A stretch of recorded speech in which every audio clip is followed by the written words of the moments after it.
উপলক্ষে আমরা যে আমাদের এখানের যে সম্মানীয় আমাদের এসটি মোর্চার লড়াকু নেতৃত্ব যে বারবার আমাকে এখানে আমন্ত্রিত করে এবং যে সমস্ত কার্যকলাপ বা কার্যক্রম রাখে সবসময় স্টেটের মধ্যে 1 নম্বরের মধ্যে থাকেইনি আমাদের সম্মানীয় সুজিত সর্দার মহাশয় এবং উপস্থিত আছেন আমাদের এখানে রানাঘাট দক্ষিণের বিধানসভার সম্মানীয় বিধায়ক অসীম কুমার বিশ্বাস এবং উপস্থিত আছেন আমাদের এখানের সাধারণ সম্পাদক রতন দা এবং সুস্মিতা সবসময় পাশে থাকে এবং এই পাড়ার এই গ্রামের সকল মানুষজনকে আমার জোহার।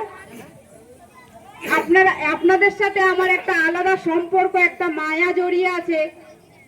বারংবার আমাকে এখান থেকে আমন্ত্রিত করা হয় আর আমি নিজেও জানি না আমিও এখানে চলে আসি। আপনাদের আশীর্বাদ ভালোবাসার জন্য আমি বারবার এখানে আসছি। তো হুল দিবস উপলক্ষে যে কার্যক্রম বা ফুটবল টুর্নামেন্ট যারা অংশগ্রহণ করেছে তাদের সকলকে আমি ধন্যবাদ জানাই এবং যারা এই ক্রীড়া প্রতিযোগিতায় 8টা টিম ছিল যারা লড়াই দিয়েছে বা খেলেছে সবাই এখানে কিন্তু জয়ী, কারণ তারা এই খেলাধুলার মাধ্যমে নিজের স্বাস্থ্যটাকে ভালো রাখার চেষ্টা করছে এবং যারা পাড়ার সকল যারা বাচ্চারা আছে তারা সকলে নিজের স্বাস্থ্যটাকে ঠিক রাখার জন্য আমাদেরকে খেলাধুলা বারংবার করতে হবে। কিন্তু এই হুল দিবসের উপলক্ষে যে আমাদের সিধু কানু যে আমাদেরকে নিজের স্বাস্থ্য ঠিক রাখার জন্য যেভাবে পরিশ্রম করেছে, একটা জঙ্গলে থাকতো, সেই জঙ্গলের একটা প্রাকৃতিক একটা মিশে নিজের স্বাস্থ্যটাকে যোগ ব্যায়াম করতেন এবং ইংরেজদের সাথে যে লড়াইয়ের যে শক্তিটা পেয়েছিলেন কিন্তু এই প্রাকৃতিকের মাধ্যম থেকেই পেয়েছেন। যেটা আমরা মনে রাখতে হবে যে আমাদেরকে যে প্রাকৃতিককে আমরা বাঁচিয়ে রাখলে আমরাও বেঁচে থাকব, কারণ এই প্রাকৃতিকের থেকে এমন একটা অস্ত্র তিনি তৈরি করেছিলেন যেটা হচ্ছে আমাদের তীরধনু। সেই তীরধনুকে এমন ভাবে তিনি ব্যবহার করে তিনি আমাদের ব্রিটিশ থেকে আমাদেরকে রেহাই দিয়েছেন।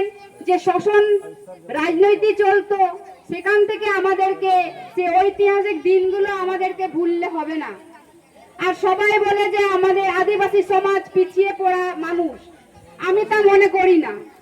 কারণ আপনারা জানেন এই আদিবাসী সমাজ থেকে উঠে আসা বিরসা মুন্ডা হোক, বীর সিধু কানু, ফুলো ঝানু, এনারা সামনের সারিতে দাঁড়িয়ে ইতিহাসের প্রথম লড়াইটা দিয়েছিল বলে আজকে আমরা এখানে স্কুল হয়েছে, আজকে এখানে দোকানপাট হয়েছে, আজকে এখানে ব্যবসা বাণিজ্য হচ্ছে, সবাই স্কুলে যাচ্ছে, চাকরি করছে, পড়াশোনা করছে।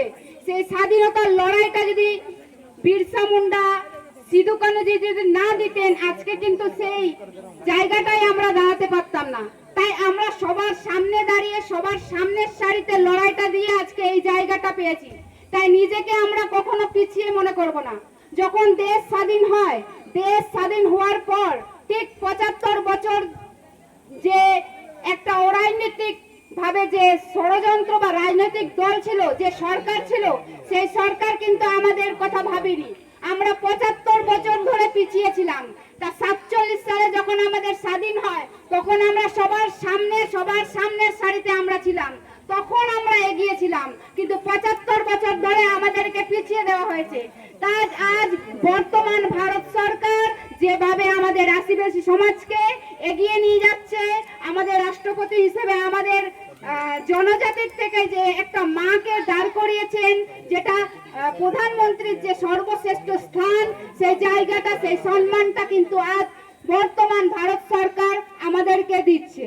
আরো অনেক কিছু আছে যে এই বর্তমান সরকার আমাদের জন্য এখন ডবল ইঞ্জিন সরকার হয়েছে। প্রধানমন্ত্রী আমাদের সম্মানীয়, যিনি আমাদের ব্যাপারে বারবার ভেবেছেন। তাই সকলকে আমি একটা কথাই বলবো যে নিজের স্বাস্থ্য একটা সম্পদ, নিজের স্বাস্থ্যটাকে তোমরা সব সময় নিজের দেখভাল করবে। ছোট ছোট বাচ্চারা যারা ভাইয়েরা আছে তাদেরকে আমি বলবো এখনো অনেক কিছু দেখার বাকি আছে। এখন আমি কিছুক্ষণ আগেই জানতে পারলাম যে আমাদের প্রত্যেকটা বিধানসভায় এক একটা স্টেডিয়াম তৈরি হবে। তার মানে খেলাধুলার দিকে কতটা আমাদের প্রধানমন্ত্রী মন দিয়েছেন। তাই সকলকে বলছি, কলম ধরো, খেলা ফুটবল খেলা খেলো, স্বাস্থ্য বজায় রাখো, তবেই আমরা এগোতে পারবো। আদিবাসী সকল ভাইদের কাছে আমি বলছি, আমরা এখন কলম ধরবো। কলম ধরলে কলমের মধ্যে যে একটা শক্তিশালী আছে, তার থেকে শক্তিশালী এখানে আর কিছু নেই।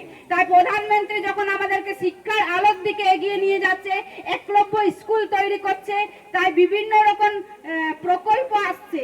তাই সকলকে বলছি, একত্রিত থাকুন, আদিবাসী সমাজকে শিক্ষার দিয়ে নিয়ে যান, আর আমাদের আদিবাসী সমাজ থেকেও বিভিন্ন জায়গায় প্রতিষ্ঠিত হবে। তাই সকলকে ধন্যবাদ এখানে উপস্থিত থাকার জন্য। নমস্কার, জোহার, ভারত মাতার জয়।